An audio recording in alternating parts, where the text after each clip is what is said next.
Friends, welcome to my YouTube channel yes Raj education hub. आपका मेरे channel पर स्वागत है।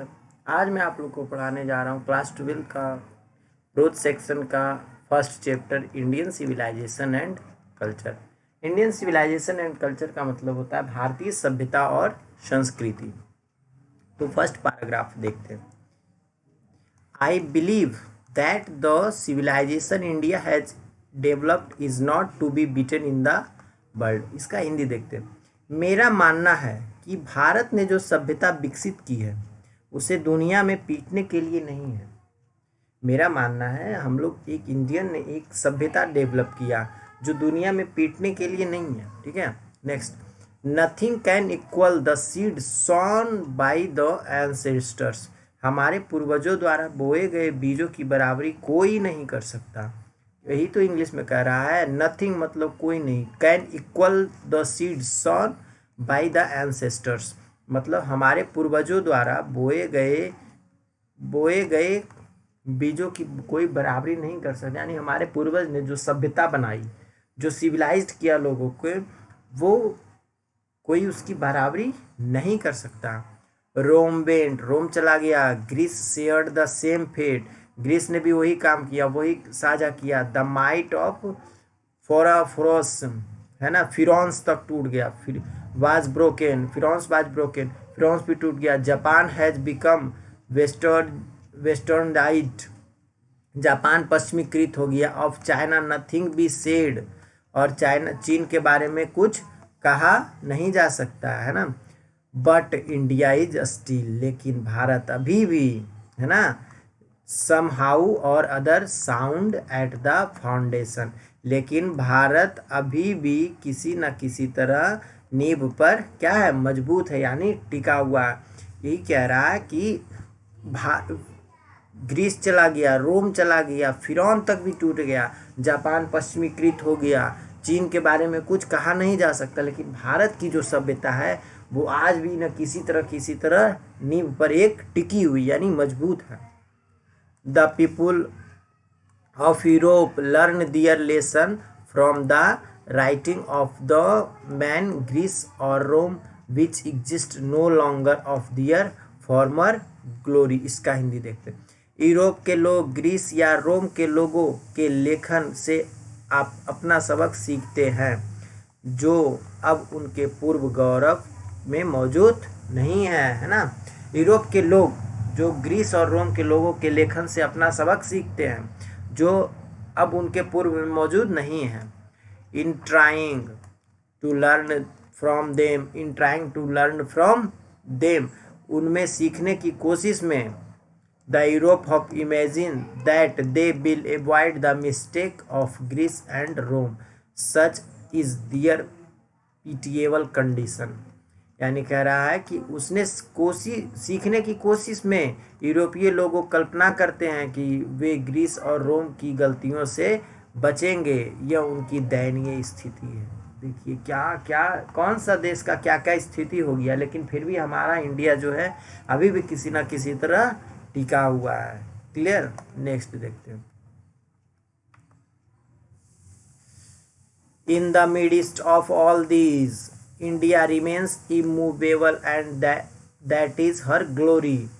इन सबके बीच भारत अचल रहता है। इन सबों के बीच भी भारत क्या है, अचल है, और यह उसकी महिमा है। यह क्या है, उसकी एक महिमा है, मीन तरीका है। ठीक है।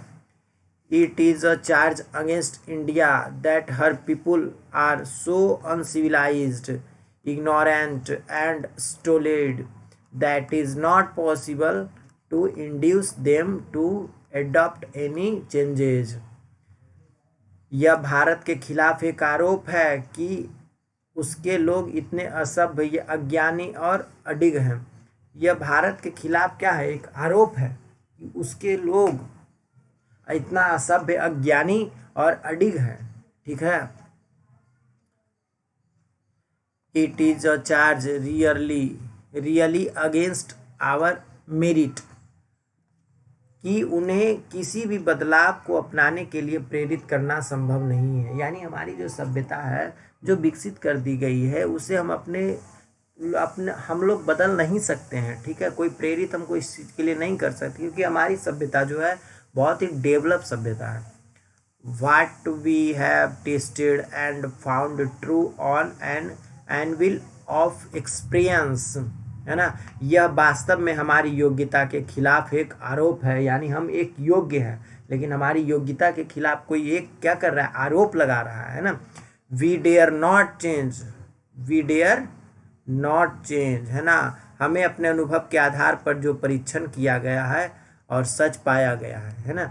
We dare not change, many thrust their advice upon India and she remains steady, this is her beauty, it is the sheet anchor of our hope. कह रहा है कि उसने बदलने की हिम्मत नहीं की। कई लोग अपनी सलाह भारत पर थोपते हैं, कई लोग क्या करते हैं कि हम की सलाह, ये जो सभ्यता है भारत की गलत है, वैसे है, ऐसे है। कई लोग अपना अपना क्या किए, मत रखे, एडवाइस दिए, और वह स्थिर रहती है। और क्या है, वह स्थिर रहती है। उसकी यह सुंदरता है कि हमारी आशा का चादर लंगर है ना। यह हमारी एक आशा है कि ये सभ्यता जो है हमारी सबसे अच्छा सिविलाइज्ड सभ्यता है। क्लियर। थर्ड देखते हैं, civilisation is not mode of conduct which points out to man and path of duty. सभ्यता आचरण का वह तरीका है, सिविलाइजेशन जो है सभ्यता आचरण का वह तरीका है जो मनुष्य के कर्तव्य मार्ग को बताता है ना। जैसे सभ्यता जो है एक मार्ग है, ठीक है। जैसे हम लोग का सभ्यता है कि डेली उठना, मम्मी पापा भगवान के समान होते हैं, तो ये हमारी एक सभ्यता आचरण है जो मनुष्य के कर्तव्य का एक मार्ग बताता है। जो बच्चे जब जन्म लेते हैं तो बड़े होते हैं, तो उसके माँ बाप उसको सिखाते हैं कि देखो ये भगवान है, ये बड़े हैं, ये फैमिली है, इन्हें प्रणाम करना चाहिए, इन्हें पैर लगना चाहिए। तो हमारे एक सिविलाइज्ड लोग हैं, हमारे पूर्वज से वो जो चले आ रहे ट्रेडिशनल है, पारंपरिक है, ठीक है। इस चीज़ का हमें फॉलो करना चाहिए हम लोग को। Performance of duty and observance of morality are convertible term. कर्तव्य का पालन और नैतिकता का पालन परिवर्तनीय शब्द है ना। कर्तव्य का पालन करना, हमारे जो कर्तव्य है, जैसे मॉर्निंग में उठते हैं, स्नान करते हैं, फिर पढ़ने जाते हैं, ये हमारा कर्तव्य। और नैतिकता का पालन करना, नैतिकता मतलब कोई मेहमान आपके घर आया और आप उसकी इज्जत सत्कार किए, तो ये आपका ही नैतिकता है, मोरलिटी है। इसका पालन करना परिवर्तनीय शब्द है ना। इसका पालन करना ही करना है। Clear. To observe morality is to attain mastery over our mind and our passion. नैतिकता का पालन करना हमारे मन और हमारे जुनून पर महारत हासिल करना है। नैतिकता का पालन, जो इंसान नैतिकता मोरल रूप से रह रहा है, ठीक है, जो नैतिकता रूप से रह रहा है, उसका पालन करना क्या है, हमारे मन को जुनून और महारत हासिल करना है। यानी हमारे माइंड को क्या करता है, एक अलग सा पीसफुल महसूस होता है। अगर कोई फैमिली आए तो उसकी आप इज्जत सत्कार किए, काफ़ी इज्जत किए, काफ़ी मान प्रतिष्ठा किए, और वो चले गए, जाने वक्त भी पैर छुए, आने वक्त भी आप उनका पैर छुए, तो ये हमारा एक क्या है, हमारा एक नैतिकता है, मोरलिटी है। हमारे जो एंसेस्टर्स, पूर्वज हम लोग को ये बताते आए हैं, तो हमारे ये क्या संस्कार है, इसे ही तो कहते हैं नैतिकता। हमारे मन पर एक महारत हासिल करना, यानी जब हम एक संस्कारी आदमी बनते हैं, संस्कारी बच्चा बनते हैं, तो हम महारत हासिल करते हैं। लगता है कि अंदर से फीलिंग आता है कि नहीं, अच्छा कर रहे हैं, ठीक है। So doing we know ourselves. The Gujarati equivalent for civilization means good conduct. क्या बात का, ऐसा करते हुए हम खुद को जानते हैं, मतलब जब हम संस्कारी बनते हैं तो ऐसा करने के लिए हम खुद को जानते हैं कि सभ्यता के लिए गुजराती समकक्ष का अर्थ है अच्छे आचरण। सभ्यता के लिए जो है गुजराती समकक्ष के मतलब बराबर, समकक्ष का मतलब बराबर, ठीक है, का अर्थ है अच्छा आचरण। अच्छा आचरण मतलब विचार, व्यवहार, एक गुड कंडक्ट, है ना। नेक्स्ट,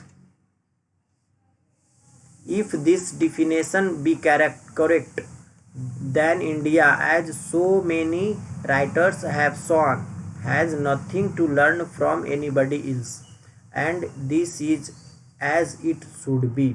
यदि यह परिभाषा सही है, यदि यह एक जो हमारा जो डिफिनेशन है सही है, तो भारत जैसा कई लेखकों ने दिखाया है, जैसा कि कई लेखकों ने दिखाया है, किसी और से सीखने के लिए कुछ नहीं है, और वह वैसा ही होना चाहिए जैसा होना चाहिए।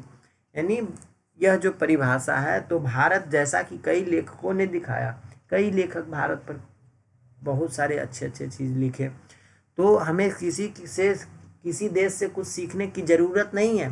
हम बहुत अच्छे हैं, हम सिविलाइज्ड आदमी हैं, हम लोग एक इंडियन जो है एक बहुत सिविलाइज्ड बच्चे हैं। हमारे रहने वाले छोटे छोटे बच्चे वो भी सिविलाइज्ड हैं, संस्कारी हैं, ठीक है। तो हमें किसी से सीखने की, किसी देश से हमको सीखने की ज़रूरत नहीं है। Next, we notice that the mind is restless bird, है ना। Mind is restless bird, mind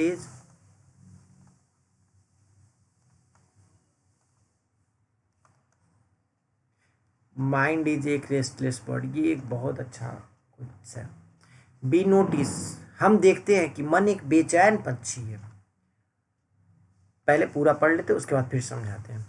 the more it gets and the more it wants and still remains unsatisfied.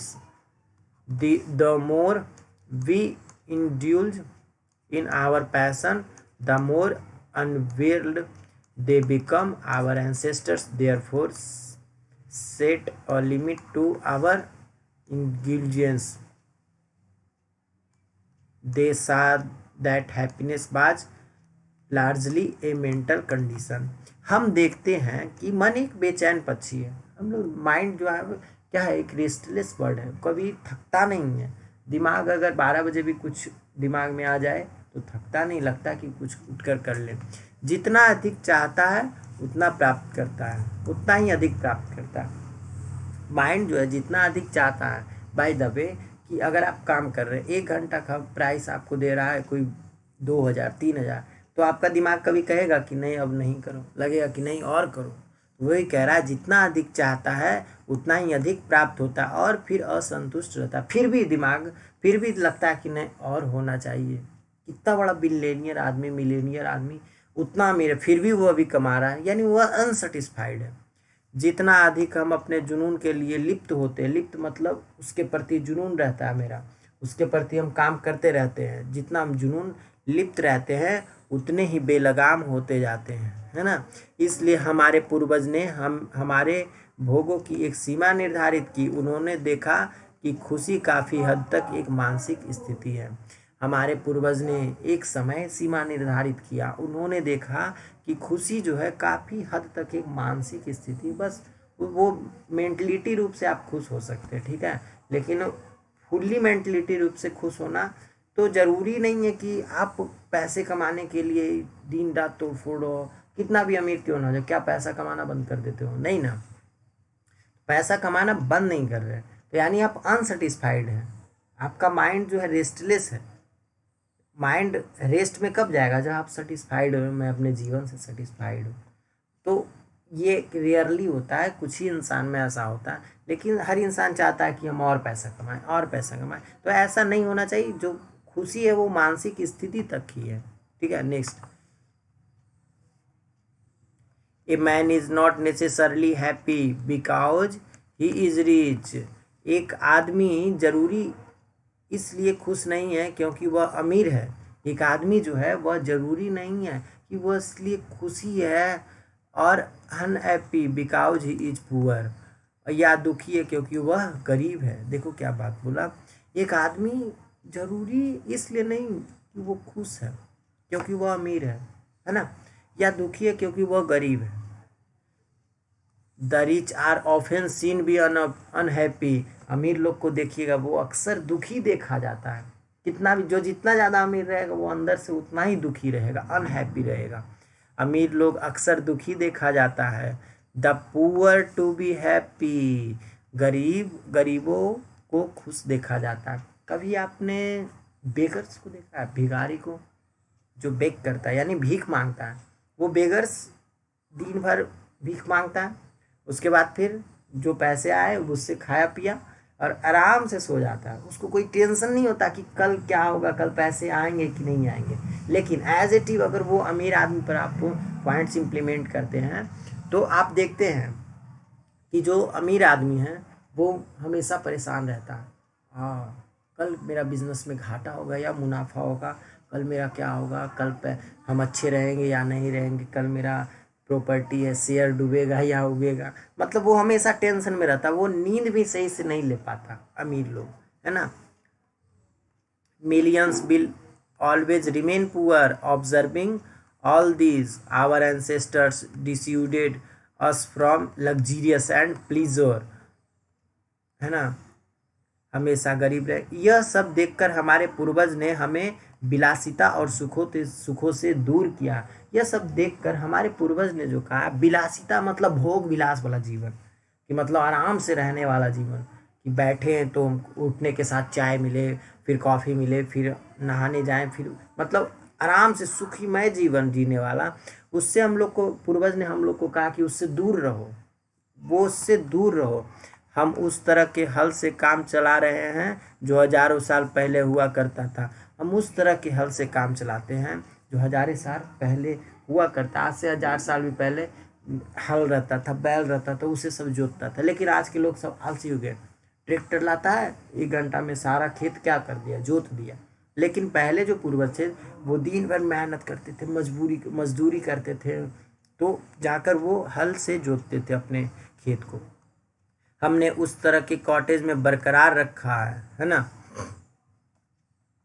We have managed with the same kind of plow as existed thousands of years ago. We have retained the same kind of cottage that we had a former times, and our intelligence education remains the same as before. We had no system to life coding competition. Each followed has on occupation or trade and charged a regular wage. It was not we did not know how to innovate machinery, but our forefather knew it.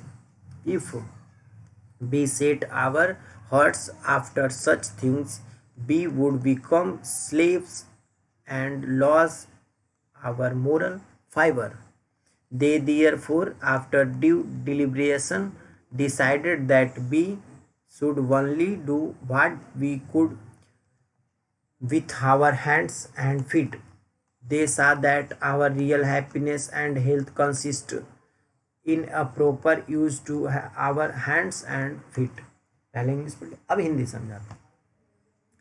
जो हमारे पास पूर्व समय में था, जो हमारे पास पहले जो समय में था, और हमारी स्वदेशी शिक्षा पहले की तरह ही बनी हुई है। जो हमारी स्वदेशी, स्वदेशी का मतलब होता है, स्वमिस होता है अपना, देशी में होता है देश। जो अपना देश का शिक्षा पहले की तरह बनी हुई है। हमारे पास जीवन संचारक प्रतिस्पर्धा की कोई व्यवस्था नहीं है। प्रत्येक अपने समय के व्यवसाय या व्यापार का पालन करता था। प्रत्येक अपने समय अपने स्वयं के व्यवसाय या व्यापार का पालन करता है, यानी हर इंसान जो अपना स्वयं का कोई व्यवसाय हो या व्यापार हो, और नियमित मजदूरी लेता था। अगर कोई आदमी कोई बिल्डिंग में दिन भर काम किया तो वो अपना नियमित मजदूरी लेता था, 1 दिन का मजदूरी। ऐसा नहीं था कि मशीनरी का आविष्कार करना नहीं जानते थे। ऐसा नहीं था कि हमारे जो पूर्वज लोग मशीन बनाना नहीं जानते थे, जानते थे, लेकिन फिर भी नहीं बनाए, क्योंकि उससे लोग क्या होते हैं, आलसी हो जाते हैं, भोग विलास का जीवन जीने लगता है लोग। लेकिन हमारे पूर्वज को पता था कि अगर हम इस तरह की चीज़ें के लिए अपना दिल लगाते हैं तो हमें गुलाम बन जाएंगे। तो हम क्या बन जाएंगे, एक स्लेव आदमी बन जाएंगे, स्लेव बन जाएंगे, किसी का गुलाम बन जाएंगे।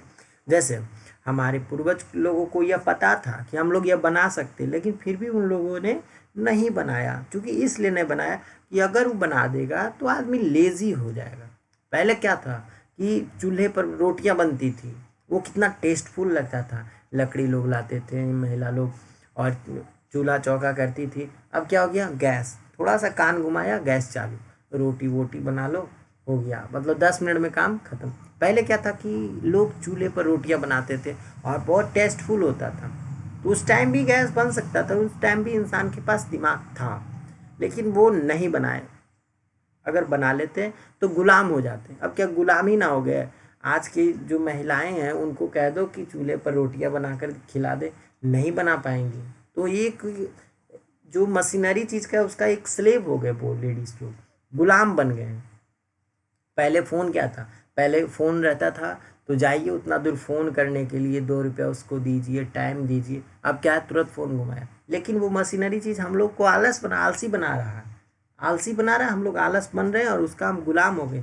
क्या कोई फ़ोन छोड़ कर रह सकता है 1 मंथ तक? नहीं रह सकता। तो हम लोग गुलाम ही तो हुए हैं और अपना नैतिक फाइबर खो देंगे, और हमारा जो नैतिकता है वो हम खो देंगे।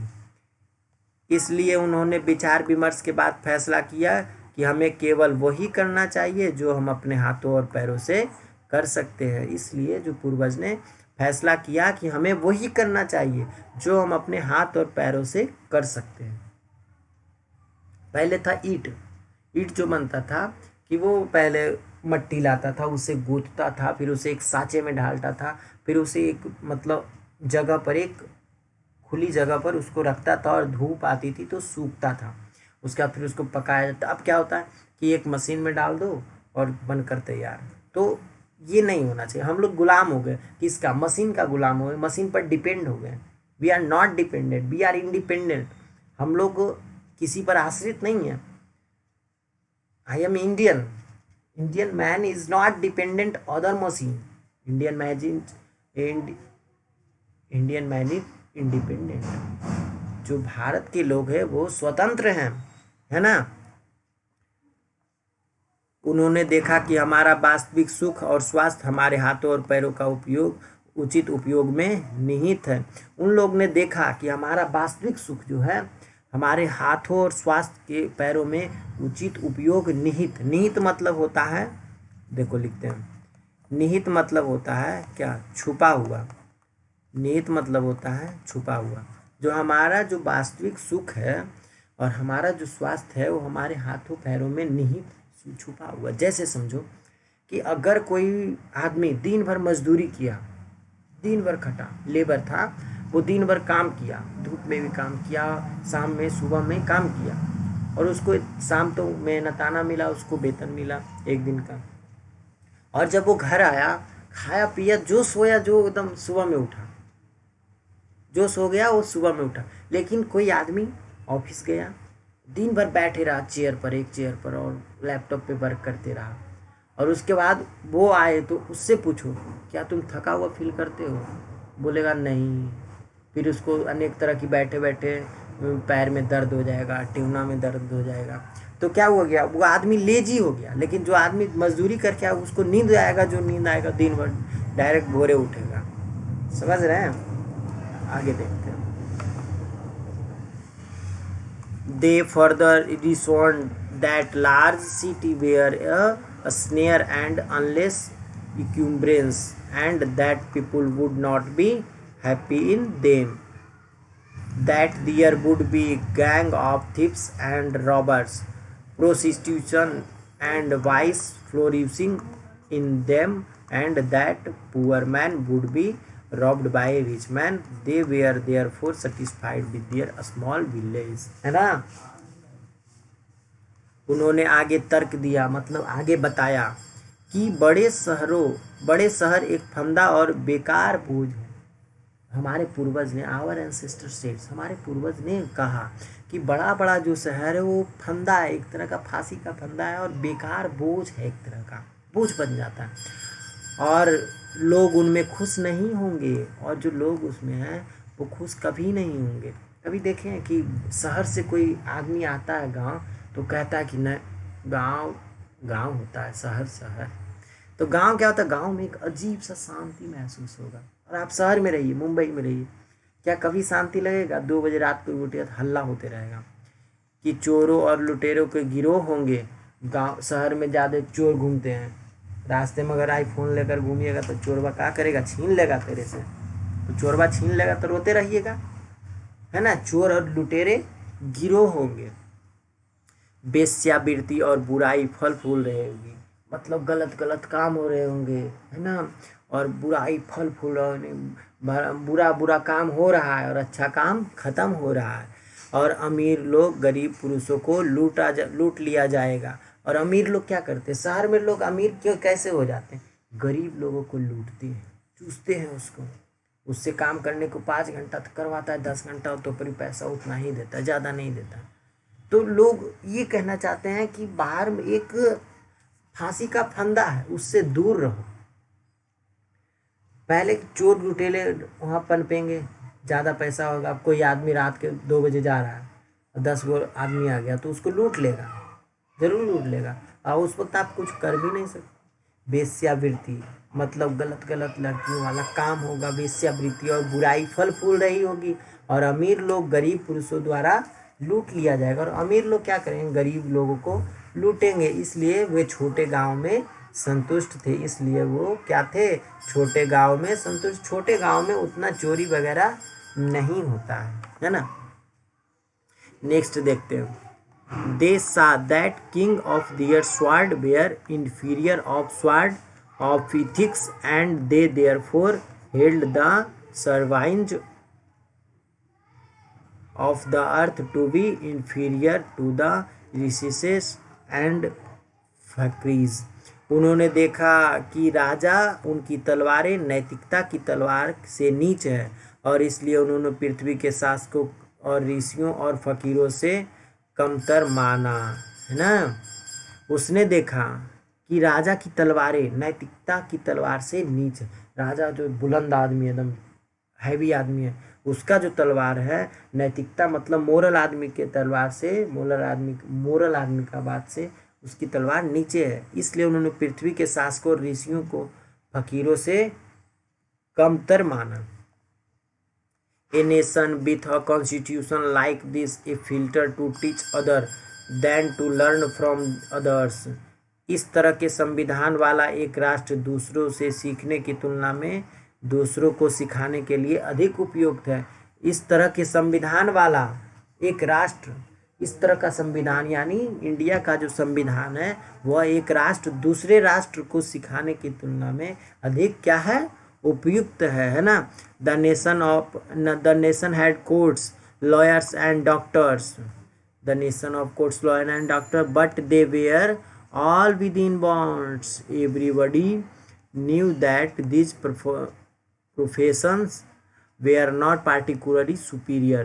Moreover, these vehicles and vets did not rob people. They were considered people dependents, not their master. Justice was tolerably fair.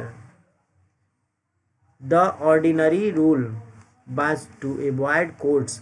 There were no torts to lure people into them.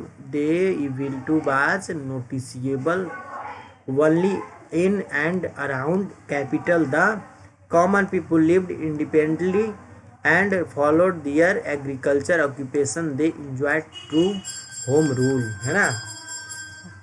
इस देश, कौन सा देश, इंडिया का जो देश है, अदालतें, वकील और डॉक्टर थे। इस देश में क्या थे, वकील और अदालत थे और एक डॉक्टर थे। लेकिन वे कभी भी भीतर कभी सब लेकिन वो सभी सीमा के क्या थे, भीतर थे, यानी उसके अंदर थे।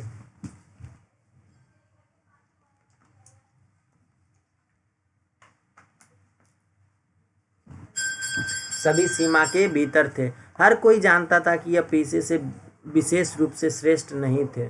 हर कोई क्या था, एक जानता था कि पेशे से विशेष रूप से श्रेष्ठ नहीं। इसके अलावा इन वकीलों और वैद्यों ने लोगों को नहीं लूटा। हमारे जो वकील थे, जो हमारे डॉक्टर थे, वो जानते थे कि ये पेशे से सर्वश्रेष्ठ रूप श्रेष्ठ है। इसके अलावा इन लोग वकीलों ने और वैद्यों ने लोगों को नहीं लूटा। उन्हें लोगों को आश्रित माना, मतलब माना कि जो आया, जो दिखाया, जो दिया पैसा चला, है ना। उनको उनका स्वामी नहीं, न्याय सहनीय रूप में निष्पक्ष था। सामान्य नियम अदालतों से बचना था। लोगों को अपनी ओर आकर्षित करने के लिए कोई दलाल नहीं थे। पहले क्या थे कि जो भी आया अपना दुख दर्द लेकर वो आया। अब क्या है कि अब एक दलाल आता है, वो आदमी कर लेकर आता है और दलाल पैसा लूटता है।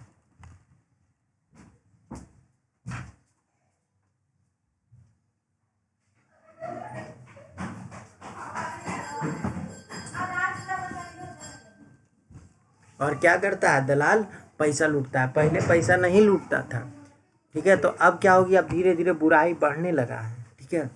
यह बुराई भी केवल राजधानियों और उसके आसपास ही ध्यान देने योग्य थी। यह बुराई जो है राजधानी वगैरह में, जैसे दिल्ली, पटना, ये सब में होता है ज़्यादा। आम लोग स्वतंत्र रूप से रहते थे। पहले क्या, जो आम लोग स्वतंत्र रूप से लगते, अब लेकिन वो डर से रहते हैं, फियर में रहते हैं, एक डर के बोझ में जीते हैं कि कोई हमको मार ना दे, कोई फाड़ ना दे। और अपने कृषि व्यवसाय का पालन करते थे। पहले लोग क्या रहते थे, स्वतंत्र रूप से रहते थे और अपने कृषि व्यवसाय का क्या करते थे, पालन करते थे। उन्होंने सच्चे होम रूल का आनंद लिया। उन्होंने क्या किया, सच्चा जो होम रूल, उसका जो क्या है आनंद लिया, उसका मूड प्रमोद लिया। अब क्या है कि दिन भर रात भर खट रहा है आदमी और उसको चैन का नींद ही नहीं ले रहा। वो पैसा किस काम का, कोई काम का नहीं। Next, the Indian civilization at described by me, मेरे द्वारा वर्णित भारतीय सभ्यता का वर्णन उसके समर्थकों द्वारा किया गया है। Has been described by its votaries in no part of the world and under no civilization have all men attained perfection. The tendency of Indian civilization is to elevate the moral being. That of the Western civilization is to propagate immorality. The latter is goodness. The former is based on a belief in God. So understanding and so believing, it behoves every lover of India to cling to the old Indian civilization, even as a child cling to the mother breast. देखो इसका हिंदी समझो। मेरे द्वारा वर्णित भारतीय सभ्यता, मेरे द्वारा जो है वर्णित भारतीय सभ्यता है का वर्णन उसके समर्थकों द्वारा किया गया। जो इंडिया के सभ्यता के समर्थक थे उसके द्वारा वर्णित किया गया, मतलब संकलित किया गया। दुनिया में के किसी भी हिस्से में और किसी भी सभ्यता के तहत मतलब नीचे, दुनिया के किसी भी सभ्यता के तहत सभी पुरुषों ने पूर्णता प्राप्त नहीं की। दुनिया के किसी भी हिस्से में और किसी भी सभ्यता के तहत सभी पुरुषों ने प्राप्त नहीं की। भारतीय सभ्यताओं की प्रवृत्ति नैतिक सत्ता से को ऊपर उठाने की है। भारतीय सभ्यताओं की प्रवृत्ति मतलब उसका सोच, मतलब उसका दिमाग जो है सत्ता को, मतलब कोई भी जगह को ऊपर उठाने की है, ना कि उसको नीचे गिराने की। पश्चिमी सभ्यता की प्रवृत्ति अनैतिकता का प्रचार करने की है।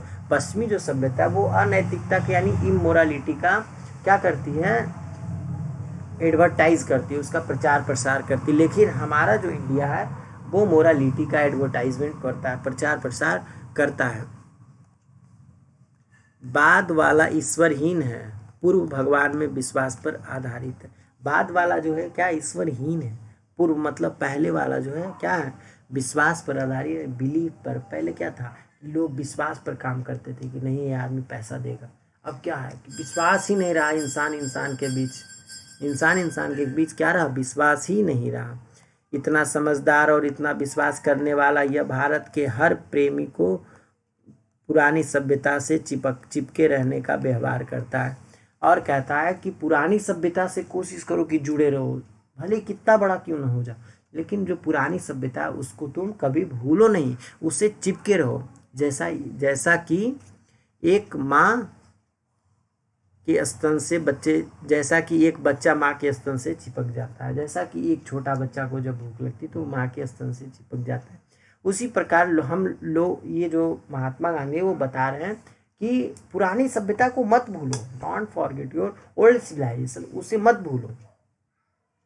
ओल्ड सिविलाइजेशन एडॉप्ट, आप ओल्ड सिविलाइजेशन को अपनाओ, इम्प्लीमेंट योर लाइफ, अपने लाइफ में इम्प्लीमेंट करो, उसको लागू करो। जो पुरानी सभ्यता है उसे अगर भूल जाओगे तो तुम ईश्वरहीन हो जाओगे, तुम भगवान के बिना रह नहीं पाओगे।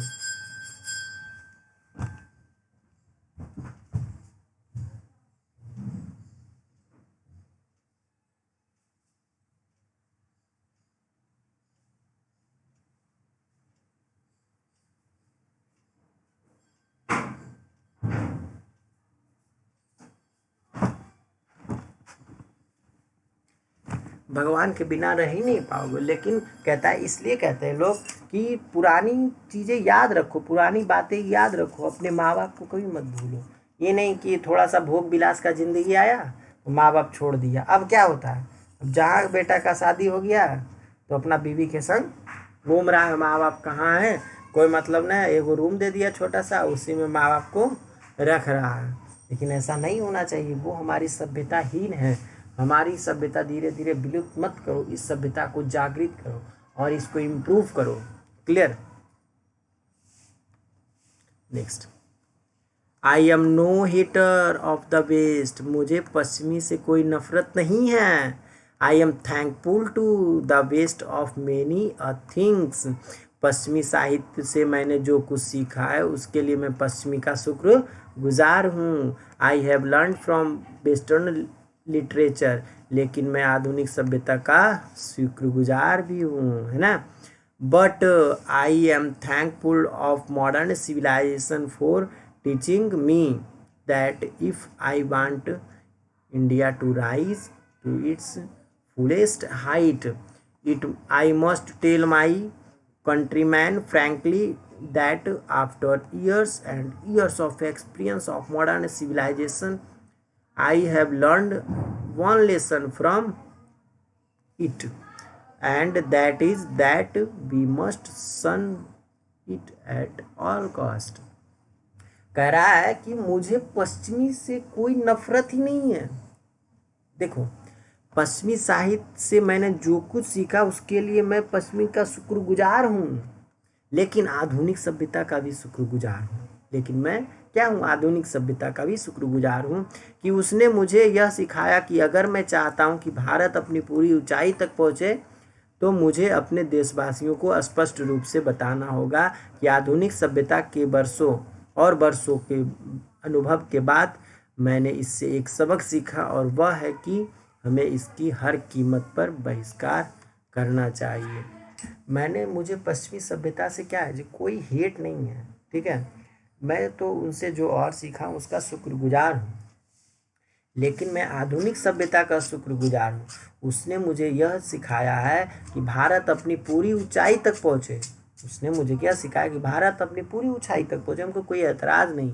तो मुझे अपने देशवासियों को स्पष्ट रूप से यह बताना होगा, हमारे अपने इंडियन लोग को स्पष्ट रूप से यह बताना होगा कि आधुनिक सभ्यता के वर्षों और वर्षों के बाद अनुभव के बाद भी मैंने इससे एक सबक सीखा, और वह है कि इसकी हर कीमत पर इसका बहिष्कार करना चाहिए, है ना, इनकार इसको करना चाहिए, डिनाई करना चाहिए। नेक्स्ट देखते हैं, what is that modern civilization, it is worship of material, it is worship of the brute in us, it is underrated materialism, and modern civilization is nothing if it does not think at every step of the turnip of material civilization। वह आधुनिक सभ्यता क्या है, जो पहले बताए थे, वह आधुनिक सभ्यता है क्या, तो यह एक भौतिक की पूजा है ना। यह एक क्या है, भौतिक की पूजा है। यह हम में पशु की पूजा है। यह शुद्ध भौतिकवाद है, और आधुनिक सभ्यता कुछ भी नहीं है। आधुनिक सभ्यता वही एक भौतिक पूजा है, मतलब जो आया और फिर आएगा, खत्म, है ना। शुद्ध भौतिकवाद है, सिर्फ प्योर भौतिक है ना। अगर यह भौतिक सभ्यता की विजय के हर कदम पर नहीं सोचती है, इफ, है ना, It does not think of every step of turnip of material civilization. It is perhaps unnecessarily, it not, if not useless, to weight the merit of two civilization. It is likely that the West has evolved a civilization suited to its climate and surrounding, and similarly we have a civilization suited to our condition, and both are good in their own respective sphere. कहता है दो सभ्यताओं के गुणों की तुलना यदि बेकार नहीं तो शायद अनावश्यक है। हम क्यों दो सभ्यता है जो दो सिविलाइज्ड है उसे हम क्यों ऐसे ही तंग करें, है ना। यह बेकार नहीं तो शायद अनावश्यक, यह यूजलेस नहीं है, हम लोग यूजलेस नहीं कर रहे हैं तो, लेकिन अनावश्यक शायद हो सकता है। यह संभावना है कि पश्चिम ने अपनी जलवायु और परिवेश के रहने के लिए अनुकूल सभ्यता विकसित, यह भी तो हो सकता है कि पश्चिमी लोग जो पश्चिमी सभ्यता है वो अपने जलवायु को देखते हुए, परिवेश मतलब रहन सहन को देखते हुए उसके अनुकूल सिविलाइज बनाया होगा, सभ्यता विकसित किया होगा। और इसी तरह हमारे पास हमारी परिस्थितियों के अनुकूल सभ्यता है, और उससे जस्ट भी हमारी भी इंडियन की कोई भी हम लोग भी कुछ देखकर ही बनाए होंगे, जलवायु परिवेश अनुकूल बनाए होंगे इन्वायरमेंट के अनुसार, और इसी तरह हमारे पास हमारी परिस्थितियों के अनुकूल सभ्यता है, और दोनों अपने अपने अच्छे क्षेत्र में अच्छे हैं। कभी इंडियन हम लोग बुराई नहीं कर रहे हैं कि वेस्टर्न सिविलाइजेशन है जो खराब है, नहीं, वो भी अच्छा है, वो अपने जगह पर वो भी अपना कुछ सोच समझ के अपना सभ्यता विकसित किया होगा, है ना। और हम लोग भी अपना सभ्यता जो है कि परिस्थिति के अनुकूल ही विकसित किए होंगे, और कह रहा है दोनों अपने अपने जगह क्या हैं, अच्छे हैं। नेक्स्ट देखते हैं the distinguish The distinguishing characteristic of modern civilization are an indefinite multiplicity of human wants.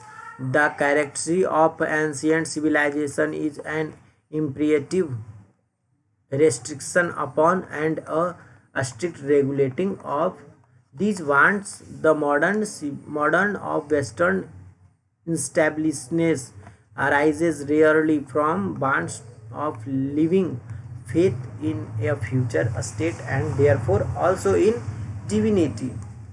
The restraint of ancient of Eastern civilization arises from a belief, often in spite of ourselves, in a future state and the existence of a divine power. कहता है कि आधुनिक सभ्यता की विशिष्ट विशेषता मानव आवश्यकताओं को अनिश्चित बहुलता है।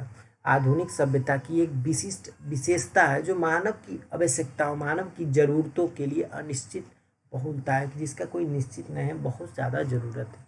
प्राचीन सभ्यता की विशेषता इन आवश्यकताओं पर एक अनिवार्य प्रतिबंध और एक सख्त विनियमन है। कहता प्राचीन सभ्यता की जो विशेषता है इन आवश्यकताओं पर एक अनिवार्य मतलब कोई जिसका जरूरत नहीं है, अनिवार्य प्रतिबंध और एक सख्त विनिमय है। आधुनिक या पश्चिमी अतृप्ति वास्तव में भविष्य की स्थिति में और इसलिए देवत्व में भी विश्वास की कमी उत्पन्न होती है। आधुनिक या पश्चिमी अतृप्ति वास्तव में भविष्य में स्थिति में और इसलिए देवत्व में विश्वास की कमी उत्पन्न होती है, यानी भगवान वगैरह में विश्वास की कमी उत्पन्न हो रही है। प्राचीन या पूर्व सभ्यता की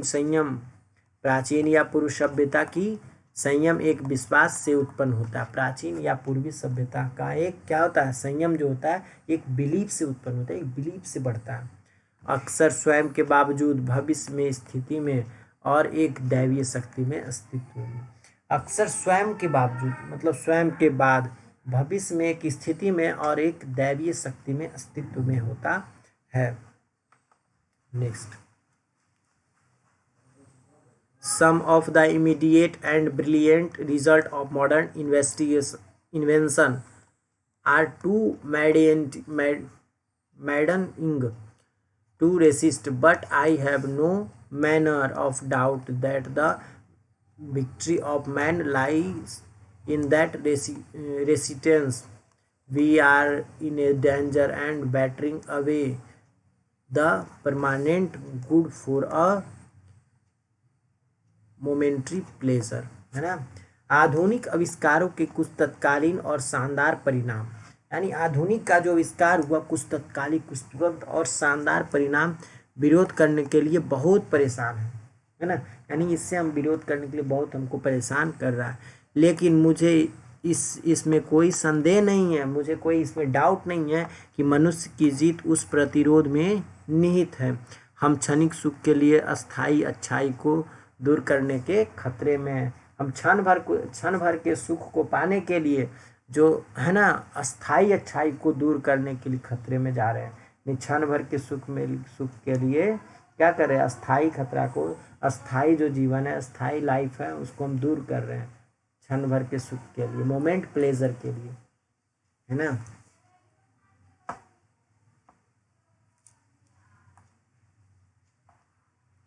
next, just as in the West they have made wonderful discoveries in things material, जिस प्रकार पश्चिम में उन्होंने भौतिक वस्तुओं में अद्भुत खोज की है, उसी प्रकार हिंदू धर्म ने आत्मा की चीज़ों में और अद्भुत खोज की है। Similarly Hinduism has made a still more marvellous, है ना, discoveries in things of religions of the spirit of the swell. कह रहा है जिस प्रकार पश्चिमी ने उन्होंने भौतिक वस्तुओं की अद्भुत खोज की, पश्चिमी लोगों ने भौतिक वस्तुओं की अद्भुत खोज की, बहुत ज़्यादा खोज की, उसी प्रकार हिंदू धर्म के जो लोग हैं उन्होंने धर्म आत्मा की चीज़ों में भी अद्भुत खोज की है। Clear. But we have no eye for this great and fine discoveries, लेकिन इस महान और बेहतरीन खोजों पर हमारी कोई नज़र ही नहीं डालता। We are dazzled by material progress that western science has made. पश्चिमी विज्ञान ने जो भौतिक प्रगति की है उससे हम चकित हैं, उससे हम आश्चर्य हैं। जो पश्चिमी देश ने भौतिक लोगों में प्रगति की है। Silence has made. I am not enamored of that progress. In fact, it almost seems as though God in his wisdom has prevented India from progressing along these lines so that it might fulfill its special mission of restricting the honors of materialism, है ना। कहता है कि मुझे उस प्रगति का मोह नहीं है, उस प्रगति का जो प्रगति पश्चिमी लोगों ने डेवलप किया उसका कोई हमको मोह नहीं है। वास्तव में ऐसा लगता है कि जैसे ईश्वर ने अपनी बुद्धि में भारत को उस दिशा में आगे बढ़ने से रोक दिया है। जैसा लगता है कि ईश्वर ने पश्चिमी देश को ज़्यादा आशीर्वाद दे दिया, हम लोगों ने अपनी बुद्धि में आगे बढ़ने से रोक दिया भगवान, है ना, ताकि वह भौतिकवाद के हमले का विरोध करने में अपने विशेष मिशन को पूरा कर सके। देखो, ताकि जो इसलिए हम लोग भगवान ने रोक दिया कि ताकि वह भौतिकवाद के हमलों का विरोध करने में और अपने विशेष मिशन को पूरा कर सके। नेक्स्ट,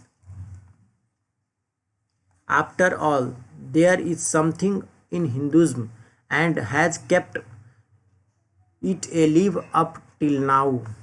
आखिर हिंदू धर्म में कुछ ऐसा है जिसने अब इसे अभी तक जिंदा रखा। आखिर हिंदू धर्म में कुछ तो ऐसा है जिसने अभी तक इसको क्या रखा है, जिंदा रखा है।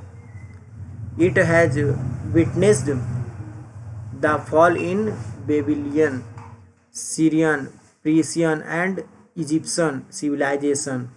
इसने बेबीलियोनियाई, सीरियाई, फारिस और मिस्र की सभ्यताओं का पतन देखा है। किसने? भारत ने देखा है। देखो कितना सभ्यता जो है जिसका पतन हो गया। पतन मतलब होता है अंत, पतन हो गया है।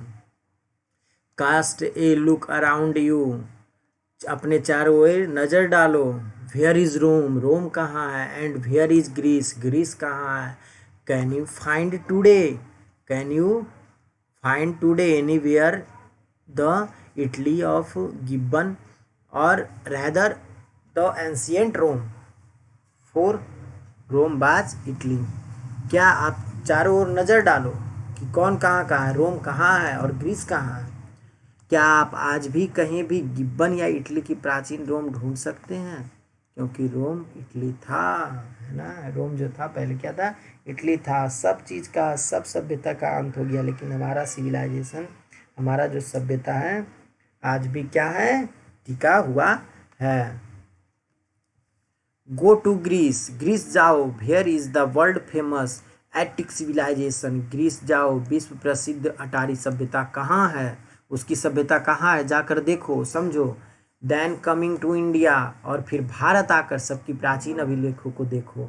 और फिर then coming to India, let one go through the most ancient record and then look around you and you would be constrained to say yes I see here ancient India still living। Greece जाओ, विश्व की प्रसिद्ध अटारी सभ्यता कहाँ है उसे यहाँ जाकर देखो, और फिर भारत आओ, फिर भारत आ जाओ, और फिर हमारे देश को देखो, हमारे देश की सभ्यता को देखो, सबसे प्राचीन अभिलेख को देखो। सबसे प्राचीन अभिलेख अभी भी है दिल्ली के म्यूजियम संग्रहालय में, अभी भी प्राचीन अभिलेख पड़े हुए हैं। और फिर अपने चारों ओर देखो, लुक एट योर सराउंडिंग, अपने चारों ओर देखो, और आप कहने के लिए विवश हो जाओगे कि हाँ, मैं प्राचीन भारत को अभी भी जीवित देख रहा हूँ। अगर जाओगे आप, ग्रीस जाओ और जाकर देखो, समझो, फिर इंडिया आ जाओ, अब फिर देखो चारों ओर, पुराने अभिलेख को देखो, पुराने जगह को देखो, पुरानी सभ्यता को देखो, गांव में जाकर रहकर देखो, तब तुम विवश हो जाओगे। विवश मतलब मजबूर हो जाओगे हाँ कहने के लिए कि प्राचीन भारत को अभी भी मैं जीवित देख रहा हूँ। ट्रू, देयर वेयर डिफॉप्स too, there were dung hips to here and there, but there is rich treasure buried under them, and the reason why it has survived is that the end which Hindus set before it was not development along material but spiritual lines। सच है कूड़ा करकट भी इधर उधर था, सच है कूड़ा करकट भी क्या था, इधर उधर था, परंतु उसके नीचे बहुत धन छिपा था। सच है कूड़ा, देखते हैं कि भारत में कहीं कहीं सोना का कितना निकल जाता है। हाल फिलहाल कहाँ तो एक घड़ा में भरा सोना निकला, तो इधर उधर कूड़ा करकट, लेकिन उसके नीचे भी बहुत सारा क्या धन छिपा हुआ है हमारे देश में, और इसके जीवित रहने का यह कारण है। और इससे यह पता चलता है कि हमारी सभ्यता आज भी जीवित है, कि हिंदू धर्म ने जिस लक्ष्य को अपने सामने रखा, हिंदू धर्म ने जिस टारगेट को एडॉप्ट किया, सामने रखा, वह भौतिक विकास का नहीं बल्कि आध्यात्मिक पर आधारित था। वह जो था क्या भौतिक भोग विलास में नहीं, वो आध्यात्मिक था, वो एक अध्यात्म से जुड़ा हुआ था। आवर सिविलाइजेशन, आवर कल्चर, हमारी सभ्यता, हमारी संस्कृति, आवर स्वराज, हमारा देश, हमारा राज, depend not upon multiplying the wants self indulgence but upon restricting want self denial. हमारी सभ्यता, हमारी संस्कृति, हमारा स्वराज हमारी इच्छाओं को बढ़ाने पर निर्भर नहीं करता। हमारी जो सभ्यता है, हमारी संस्कृति और हमारा जो स्वराज है, मतलब अपना राज है, हमारी इच्छाओं को बढ़ाने पर निर्भर नहीं करता, बल्कि इच्छाओं को सीमित करने पर निर्भर करता है। ठीक है, आप स्वयं को इनकार करता है, हमारी इच्छा जो है जितनी है उतनी है, उसको बढ़ाने की कोशिश नहीं करता है। ठीक है, ये हमारी सभ्यता है, ये हमारी संस्कृति है, इसे हम लोग स्वीकार करें। हर इंडियन को एक स्वीकार करना चाहिए कि हमें अपनी पुरानी सभ्यता को नहीं भूलना चाहिए। European civilization is no doubt suited for the Europeans, but it will means ruin for India if we endeavor to copy it. This is not to say that we may not adopt the assimilate whatever may be good and capable to assimilation by us, as it does not also means that even the European will not have to part with whatever evil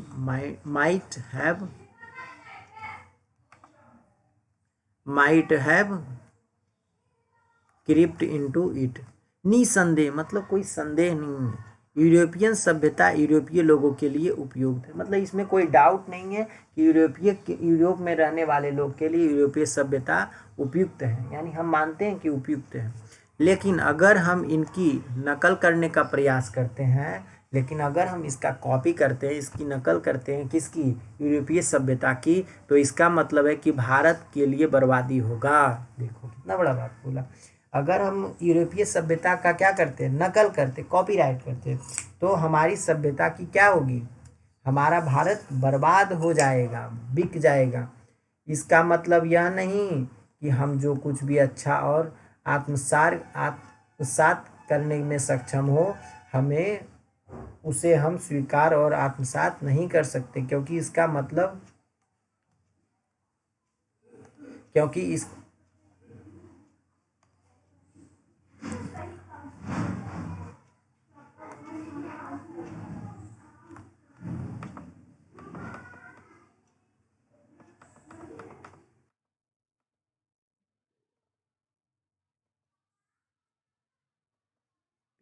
जल्दी नहीं पढ़ाते हैं, अब start किए हैं तो थोड़ा बहुत तो इश्यू होगा फर्स्ट टाइम, उसके बाद दिक्कत नहीं होगा, है ना।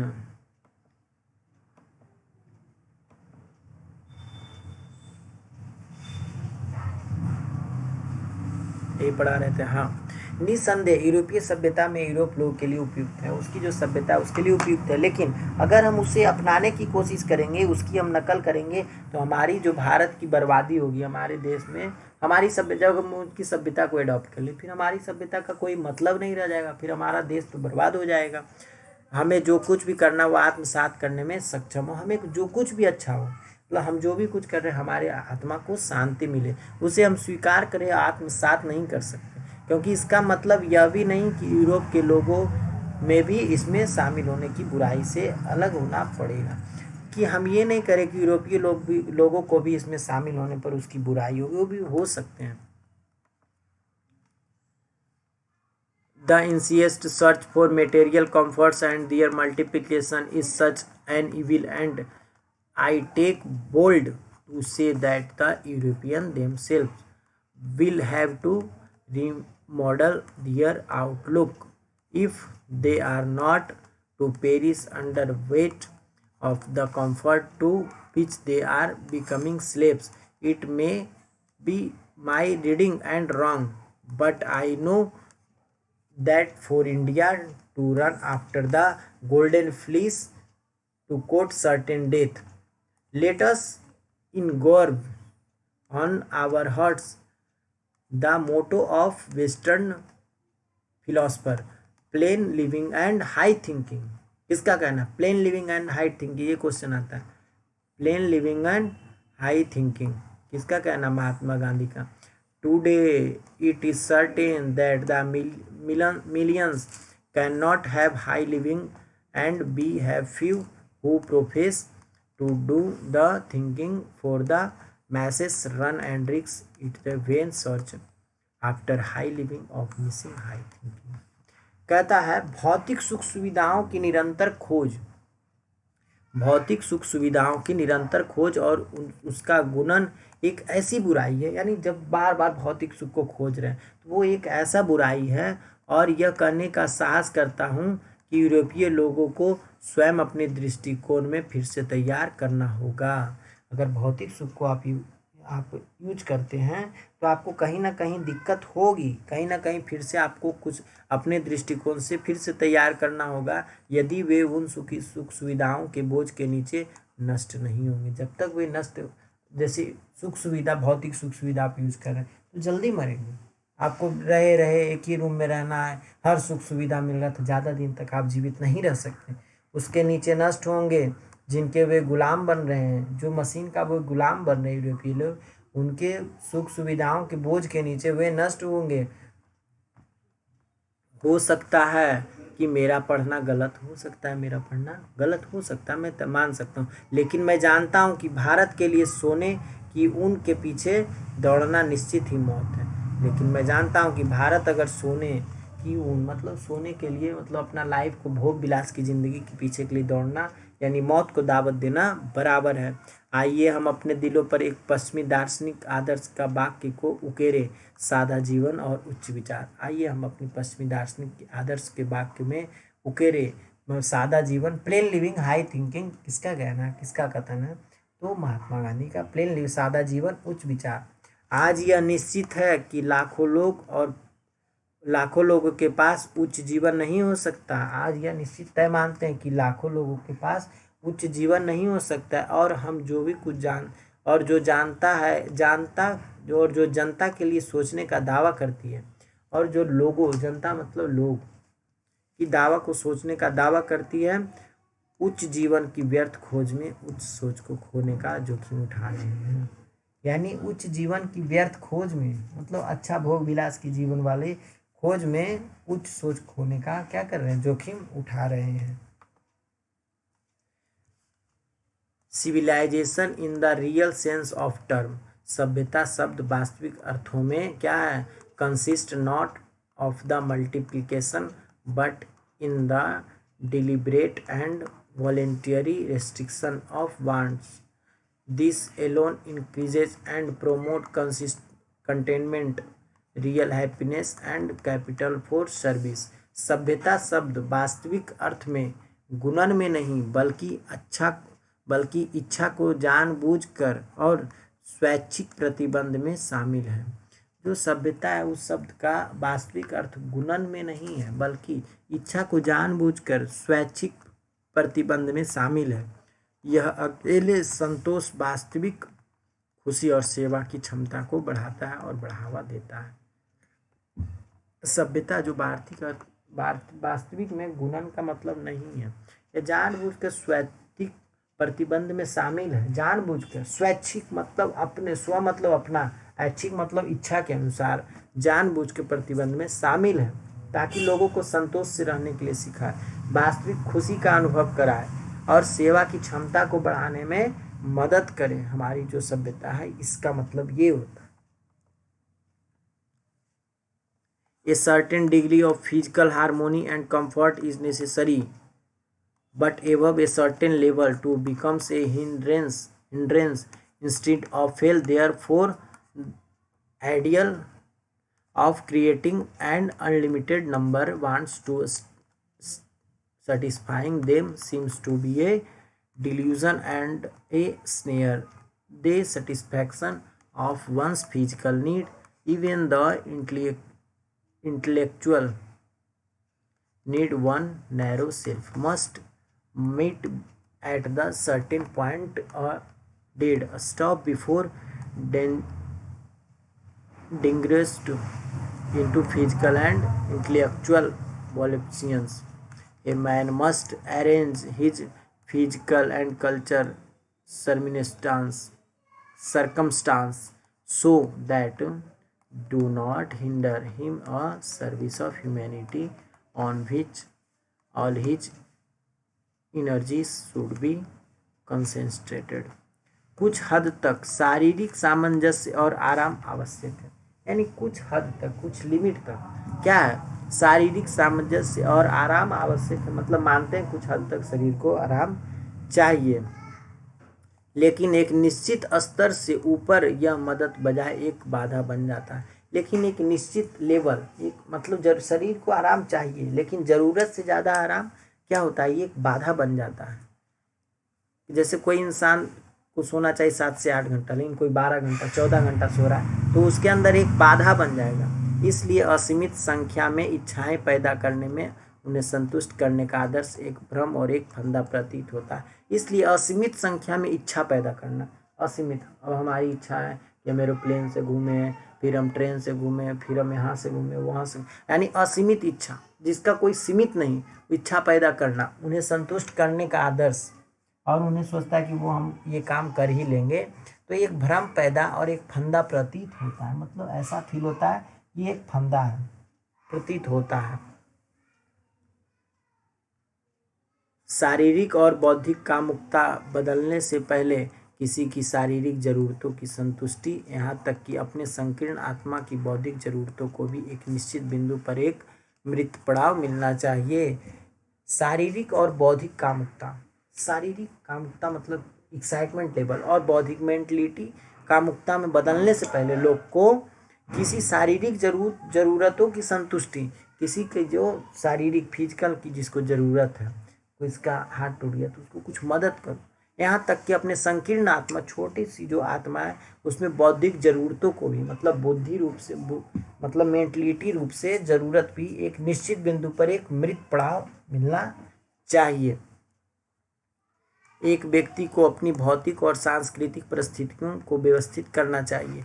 एक व्यक्ति को अपनी भौतिक और सांस्कृतिक, एक व्यक्ति को जो है अपने भौतिक विकास और सांस्कृतिक मतलब ट्रेडिशनल मतलब कल्चर जो है ना, परिस्थितियों कल्चर सिचुएशन क्या करना चाहिए, व्यवस्थित करना चाहिए, उसको ढंग से यूज करना चाहिए, ताकि वे अपनी मानवता की सेवा में बाधा ना डाले, ताकि जो क्या है वो अपनी मानवता मतलब ह्यूमैनिटी की सेवा में बाधा ना डाले, जिस पर उसकी सारी ऊर्जा केंद्रित होनी चाहिए, है ना। इंसान को एक ऐसा काम करना चाहिए कि जो मेंटलिटी और फिजिकली रूप से वो फिट हो, और वो सारी ऊर्जा जो काम कर रहे हैं उस पर केंद्रित हो, ऐसा काम होना चाहिए। ये जो इंडियन, अब ये आपका चैप्टर क्या हो गया, खत्म हुआ। तो इंडियन सिविलाइजेशन एंड कल्चर से क्या सीखें? इंडियन सिविलाइजेशन एंड कल्चर से हम लोग ये सीखें कि हमारी जो सभ्यता है वो सबसे विकसित और सबसे अच्छी सभ्यता है, हमें इसको बदलने की ज़रूरत नहीं है। रोम का सभ्यता ख़त्म हुआ, ग्रीस का सभ्यता, हर जगह का सभ्यता ख़त्म हो गया था, लेकिन हमारी सभ्यता आज भी इसी नींव पर टिकी हुई है कि हमारी सभ्यता अच्छी है। तुम जाओ बाहर घूम कर आओ, किसी दूसरे देश की सभ्यता को देख कर आओ, समझ कर आओ, फिर यहाँ आना, फिर समझना इस चीज़ को कि इंडिया की सभ्यता के अभिलोक को देखना, सभ्यता को समझना। गांव में 10 दिन रहकर देखो, फिर फीलिंग होगा कि नहीं, शहर से अच्छा गांव है, बाहर से अच्छा घर है। घर घर होता है, अपना घर अपना होता है।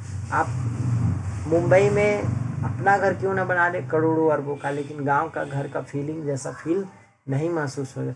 वो कह रहा है, हमारे पूर्वज भी कहे कि भौतिक सुख सुविधा को छोड़ दो, उसे छोड़ दो, आप उसको एडॉप्ट नहीं करो, लेकिन जो ट्रेडिशनल हमारे पूर्वज जो कहे, मशीनरी चीज़ का यूज मत करो, प्लेन लिविंग हाई थिंकिंग सोचो, सादा जीवन उच्च विचार, ये हम लोगों का सोच होना चाहिए, ना कि भोग विलास का जिंदगी होना चाहिए, कामुकता वाला होना चाहिए, है ना। उस चीज़ को डेवलप, जो शहर वगैरह में तो चोर लफंगा घूमते रहता है, तो क्या हम लोग शहर में रहना उचित पसंद करेंगे? नहीं करेंगे। हमारी जो सभ्यता है उस पर हम लोग को टिकी रहनी चाहिए, है ना। तो इसमें कोई डाउट, जिन किसी को भी कहीं भी दिक्कत होगा, अगर हम कहीं कुछ मिस्टेक हुई होगी पढ़ने में, तो उस चीज़ को हमको बताएं, ताकि हम उस चीज़ को दूर करें। इस चीज़ के लिए हमको कोई दिक्कत नहीं कि हम कहीं गलत बोले या गलत पढ़े, कहीं भी दिक्कत हो आप कमेंट में कर हमको बोल सकते हैं, ताकि हम उस चीज़ को अगले टाइम से नेक्स्ट चैप्टर में इस चीज़ को हम दूर करें, ठीक है। चाहे वो पढ़ाने के प्रति हो, चाहे पढ़ाने का शैली गलत हो, तो हम लोग हमको बताएं, कोई दिक्कत नहीं। इसके लिए थैंक यू सो मच। मिलते हैं नेक्स्ट वीडियो में, इसका क्वेश्चन आंसर लेकर मिलते हैं।